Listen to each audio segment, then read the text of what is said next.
Hi, it's Alaska Granny. As preppers, we know we need to have food in our pantry that we can eat today, tomorrow, next week, next year, and maybe in a long drawn-out emergency, food that can last for 30 years. But we can only store so much food, and then we're going to have to produce our own. And so one of the options for preppers is to have some seeds in your stockpile so that you can grow a survival garden. Now, a lot of times you can find pre-packaged kits. One survival seed kit that I found that's designed for emergencies. You can open it and use it right away if you want, but many of the people that are putting seeds away for emergencies, for survival, they want seeds that are packed up to last for many years, and maybe they don't plan on even gardening unless it's absolutely necessary. So if you're one of those people, then you can definitely look up Sustainable Seed Company. They have a kit that has 22,000 non-GMO heirloom vegetable seeds.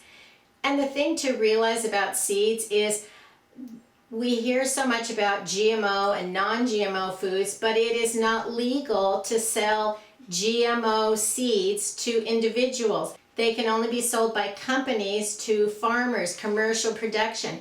You're not allowed to sell genetically modified seeds to individuals. So you don't need to worry if your seeds are going to be non-GMO or heirloom. The seeds that you're going to be able to buy in the store are all going to be perfectly fine.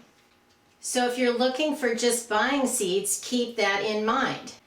Something that's included in the Sustainable Seed Company packet is a very handy booklet that explains to you how to plant the seeds, how to harvest the seeds, and then how to collect seeds from your plants so that you have a sustainable garden and you can grow them again.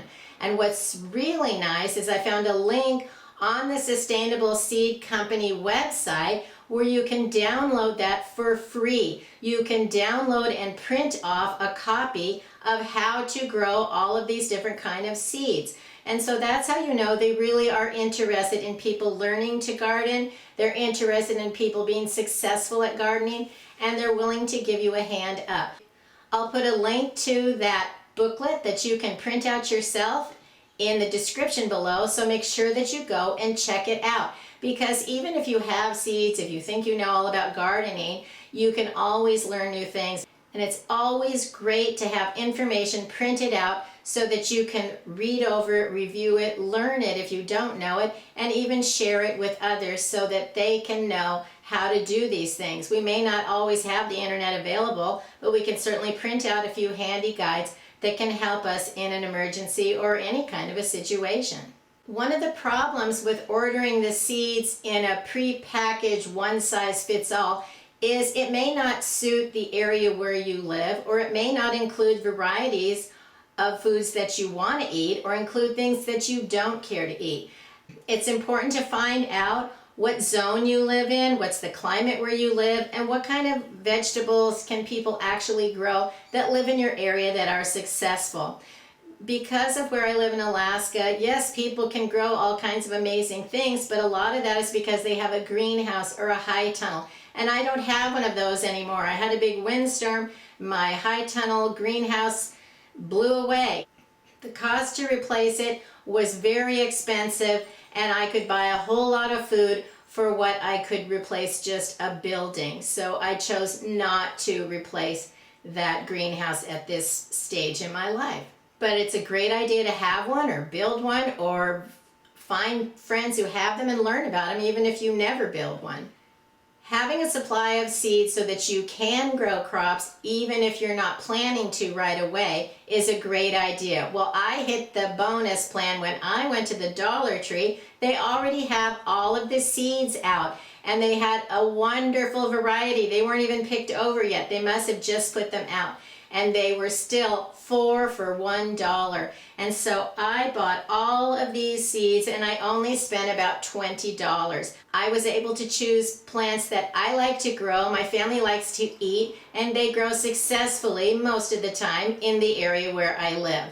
I was also able to get the quantities of the individual types of seeds that I want, and then I'm not stuck with foods I can't grow or foods nobody cares to eat. I have absolutely the seeds that I want. Now when you buy seeds, yes, they come with a date on them, but that doesn't mean they're not any good anymore. It means they're packaged for that year. So all of these seeds are packaged to sell by 12/22. That's just a law. They have to sell you fresh seeds, and when you find them with the date on them, you know that you are indeed buying fresh seeds. But seeds don't expire any more than lots of kinds of food do. If you store them airtight, cool, dark, and dry, then they are going to last for many years. In fact, many people don't realize that there is a seed vault, I think it's in Sweden, that's in the side of a mountain cliff where they have deep frozen every kind of seed they can find from all over the world, so that in some kind of an apocalypse they still have a seed vault of everything that we could grow again. So it only makes sense that you should be able to have your own vault for seeds that you want to grow. One of the things you can do is get a Mylar bag. Package all of your seeds into the Mylar bag. Then they're going to be airtight, they're going to be watertight, and you can even store them in the back of your own freezer, depending on how many you have and how much room you have. Don't ever just put the plain paper packages in the freezer, because they're going to get wet, they're going to dry out, and they're not going to last. You want to put them in a completely airtight, sealed up container for them to last for many years.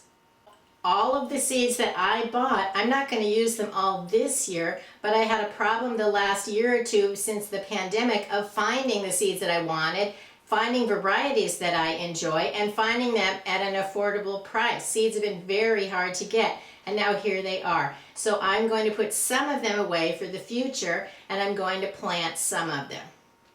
So what are the varieties of the seeds that I bought? I have winter squash, the Waltham butternut. I have two kinds of yellow crookneck summer squash. I was able to find zucchini summer squash and all kinds of greens. Two kinds of lettuce, kale, spinach. Look at these beautiful Swiss chard. They're colorful. And I got a variety of cabbages. Then I also bought 3 kinds of peas. My family loves peas. Even Teddy, my little dog, when I go out and pick peas out of the garden, he will just go nuts if you give him a pea pod. We like to walk out early in the morning, and when the peas are growing, you can just pick off a pod and just eat it right from there. They're sweet and delicious, and even he loves them.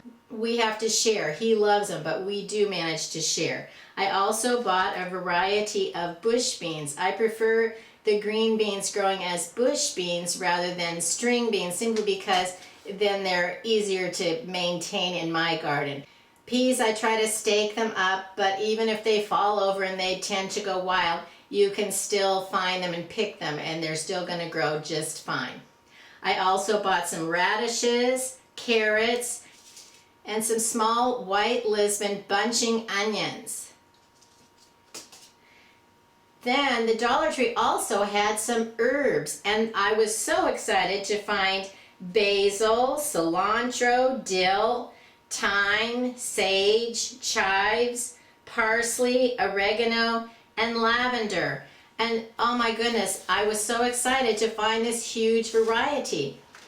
They did have other things, but I only chose the ones that I wanted, but it was amazing the variety that they had and the cheap price, 25 cents each.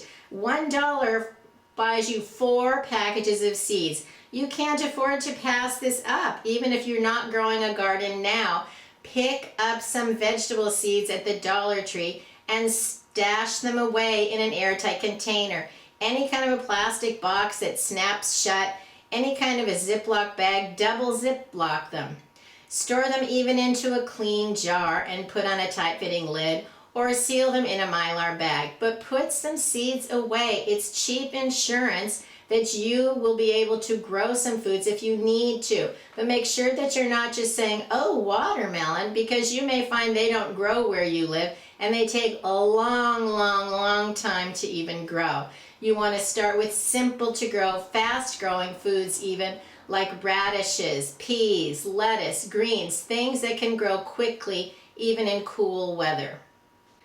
The time to start learning how to grow is now. So if you're interested in gardening, Try even in a pot on your patio, a kitchen windowsill of herbs. But try growing a few things so that you learn about it, because if you wake up one day and the only food you have is what you can provide for yourself, it's a learning experience. Trust me, I've been gardening for decades, and many years I don't get anywhere near the amount of food that I want, simply because moose get in the garden, or it's too cold, or it gets unseasonably hot, or I can't have enough water. There's all kinds of factors that can affect what happens to you. And so you want to make sure that you're learning and you're experiencing so that you can overcome some of those hurdles before you're in a time of need. And then remember, anything that you buy from the grocery store that has seeds in it, you can try planting some of those. Never throw seeds away. They have a promise of life. A seed is a promise. Every seed isn't going to be successful, and every seed may not be the best quality or produce the very best favorite thing that you want, but you can scrape seeds out of a pepper plant. You can buy a bag of beans and plant the beans. You can stick something like a head of garlic or a piece of horseradish in the ground, and you can grow a lot of those things. The tops off of your old carrots or the bottom off of the celery, you can plant those as well, and they can help grow a few little things. So be aware of what you have in your kitchen, and maybe you can try a little gardening right on your windowsill so that you are providing some of the food that you would need in any kind of a situation. I also bought a box of the snack Ziploc bags, the portion size. These are the ones that are long and narrow, and they're a perfect place after you open your seeds to store any extras. You can write on it with a Sharpie and seal up your extra seeds so that you keep track of them and you keep them from getting lost or wet, because you want to keep your seeds dry as possible. And storing them in the little envelopes after you've opened them isn't always the best idea. You have to fold it over, make sure they're all not caught in the corner. And so it's easy to have a few of these bags. Once you open your seeds, you can put the extras in here. Something else I found in the garden section was this flexible tie. It's a big heavy-duty zip tie type thing, and you can see it's very long, it's very flexible, it's rubbery, and it's soft, so it's not going to be sharp or pinching. It's going to be great to attach things in the garden, whether you're binding up a fallen down branch, you're staking something up, attaching your vines, giving them something to grow on. So look and see if you can find this at the Dollar Tree. It's the first time I've ever seen it, and I think it's going to be extra useful. So check out the Dollar Tree, pick up some seeds if you can. I'll put a link below where you could order from the Sustainable Seed Company and get a survival packed kit of seeds to put away for emergencies. It's available on Amazon, so it's simple to order it and check it out. And then please go and read that link that I put below so that you can learn about growing. The more we learn, the better our life can become, and you never know when you might need to know a little bit more about growing your own food. If you enjoyed my video, I hope you'll share it with someone else you think might like it. Please subscribe to the Alaska Granny channel.